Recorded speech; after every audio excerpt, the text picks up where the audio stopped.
Hello students, class 10th science chapter 6 life processes and topic is respiration. As you know, we take food is digested, and from this digested food we get energy. The process by which we get energy by the breakdown of food is called respiration. Before starting the topic, let us study first these activities given in your book, activity 6.4. In this activity, take some freshly prepared lime water. ये जो दो test tube है, हमने इनमें lime water लिया है freshly prepared.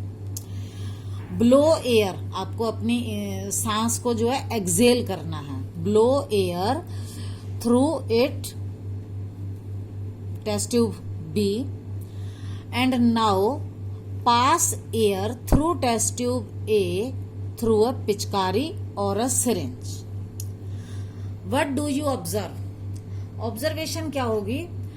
The lime water in test tube B turns milky all of a sudden.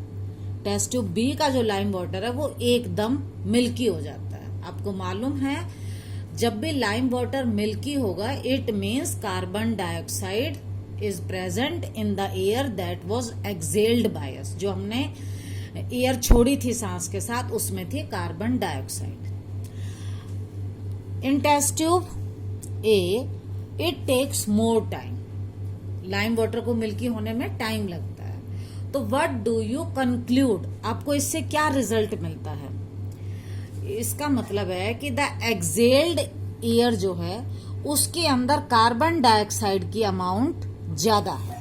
ये नीचे लिखा है the air passed into lime water with a पिचकारी और air being excelled into lime water. तो जो ये वाला था टेस्ट ट्यूब बी वाला जो हमने एक्सेल की थी इसमें कार्बन डाइऑक्साइड की अमाउंट ज्यादा थी. तो इससे आपको ये पता लगा कि जब हम एक्सेल करते हैं तो हम कौन सी गैस छोड़ते हैं? Carbon dioxide.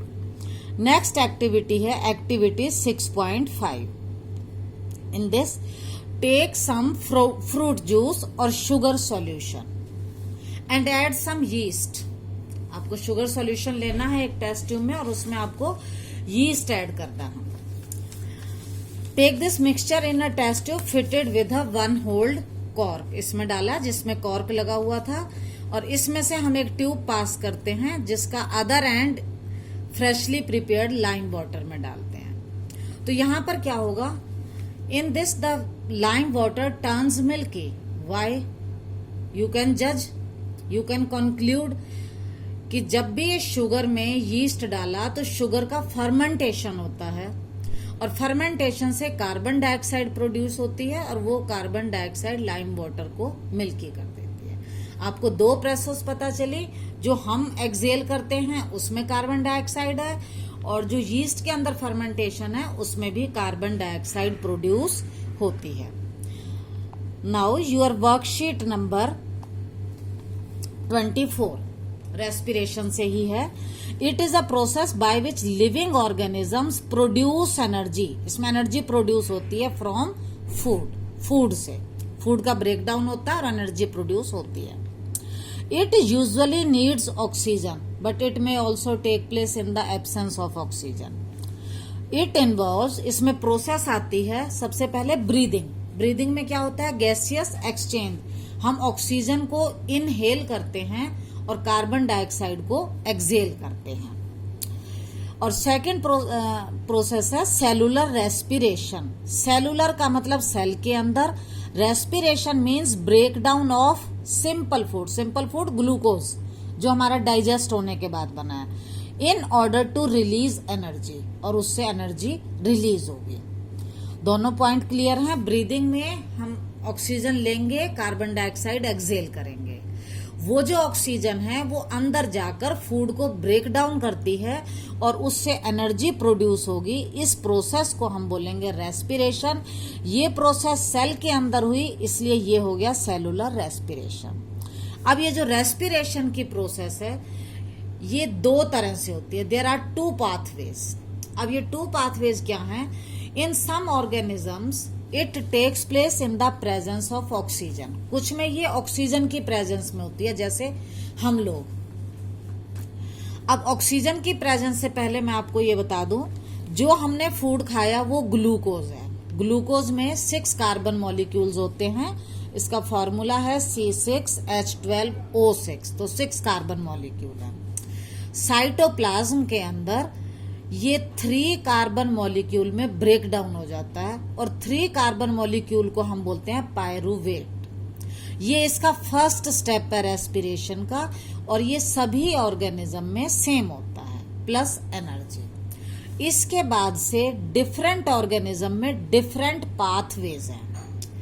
फर्स्ट पाथवे है, सबसे पहले यहां आते हैं प्रेजेंस ऑफ ऑक्सीजन। ऑक्सीजन की प्रेजेंस में ये जो पायरूवेट है इसका ब्रेक डाउन होता है और हमें मिलता है carbon dioxide, water and energy.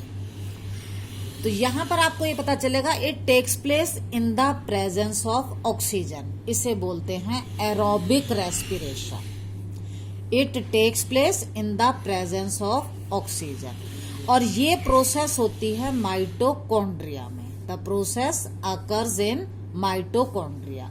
अब देखो, प्रोसेस के बाद जब पायरूवेट से क्या क्या प्रोड्यूस हुआ, carbon dioxide, water and energy. ये इसके एंड प्रोडक्ट है जो लास्ट में बने। तो ये हो गया end products are carbon dioxide and water. Energy release हो ही रही है। इस प्रोसेस में जो एनर्जी है वो ज्यादा रिलीज होती है। 1 मॉलिक्यूल ऑफ ग्लूकोज लिया जाए तो उससे 36 ATP एनर्जी प्रोड्यूस होती है।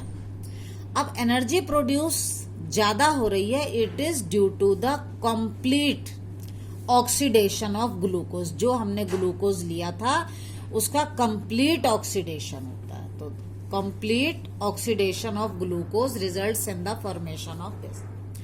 और नेक्स्ट पॉइंट मैं आपको बता चुकी हूँ, more amount of energy is release. 1 molecule of glucose से 36 ATP एनर्जी प्रोड्यूस होती है। अब हम सेकंड पाथवे देखते हैं। सेकंड पाथवे में क्या है, ये फर्स्ट स्टेप तो सेम है। पहले ग्लूकोज होगा, साइटोप्लाज्म में इससे पायरूवेट प्रोड्यूस होगा प्लस एनर्जी, और पायरूवेट से अब प्रेजेंस ऑफ ऑक्सीजन नहीं होगी, ये होगा एब्सेंस ऑफ ऑक्सीजन में। और जो एब्सेंस ऑफ ऑक्सीजन में होता है उसे हम बोलते हैं अनएरोबिक रेस्पिरेशन।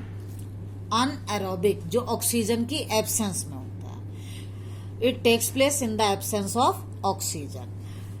इसमें माइटोकॉन्ड्रिया थी, यहाँ माइटोकॉन्ड्रिया नहीं होता, ये या तो यीस्ट सेल में होता है या साइटोप्लाज्म और साइटोप्लाज्म में।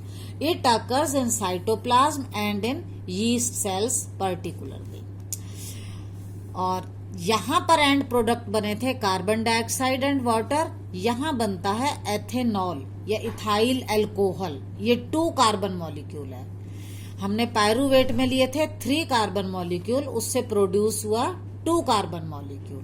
कार्बन डाइऑक्साइड 1 कार्बन वाला था, एंड कार्बन डाइऑक्साइड और एनर्जी रिलीज होती है। अब यहां पर क्या है, इसमें थी कंप्लीट ऑक्सीडेशन, यहां है partial, complete, incomplete oxidation of glucose results in the formation of ethanol. Next point है, यहां पर प्रोड्यूस हुई थी 36 ATP ऑफ एनर्जी, इसमें होती है 2 ATP ऑफ एनर्जी। ठीक है।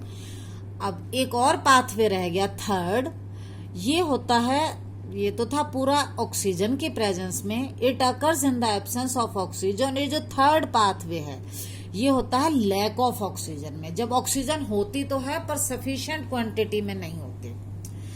आपने देखा होगा क्रिकेट में जब रनिंग करते हैं प्लेयर तो कई बार उनको बहुत ज्यादा थकावट फील होती है तो उनको ग्लूकोज वाटर दिया जाता है इंस्टेंट एनर्जी के लिए। तो उस समय ये होता है। या कभी कभी जब आप बहुत तेज रनिंग करते हो तो आपके पैरों में क्रैम्प फील होते हैं, वो भी इसी वजह से है। देखो इसमें क्या होता है, लैक ऑफ ऑक्सीजन, ये हमारी एक तो मसल सेल में होगा, और इसमें एंड प्रोडक्ट बनेंगे लैक्टिक एसिड, ये भी 3 कार्बन मॉलिक्यूल है, और एनर्जी प्रोड्यूस होगी। तो उस समय हमें एनर्जी तो प्रोड्यूस हो गई, लेकिन लैक्टिक एसिड की वजह से हमारे मसल्स में क्रैम्प पड़ते हैं। तो ये हमारे डिफरेंट पाथवेज थे। 2 पाथवे थे, एक प्रेजेंस ऑफ ऑक्सीजन में, एक एब्सेंस ऑफ ऑक्सीजन में, और एक थर्ड भी था, ये था लैक ऑफ ऑक्सीजन में।